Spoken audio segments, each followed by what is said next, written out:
বেঁধে ঘরের কোনো কোণায় কলাটা ঝুলিয়ে রাখতে হবে, এতে করে কলা ঠিক থাকে।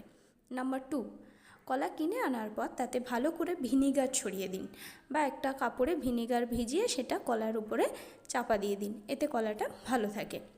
নাম্বার 3, একটা প্লাস্টিক ব্যাগে করে কলাটা ভরে সেটা কোথাও রেখে দিন। প্লাস্টিকে বেঁধে রাখলে কলা অনেক সময় ভালো থাকে। আরেকটা ভুল ধারণা আমাদের মনে রয়েছে, যেটা হলো ফ্রিজে কলা রাখলে কলা তাড়াতাড়ি পচে যায় বা মজে যায়। এই ধারণাটা পুরোপুরি সঠিকও নয়, পুরোপুরি ভুলও নয়। ফ্রিজে কলা রাখার একটা নিয়ম রয়েছে, সেটা হচ্ছে কোনো ভালো এয়ারটাইট কন্টেনার বা এয়ারটাইট বক্সের মধ্যে ভরে তবেই কলাটা ফ্রিজে রাখতে হবে, এতে করে কলাটা আর নষ্ট হয়ে যাবে না, কলাটা অনেক দিন ভালো থাকবে। Thank you.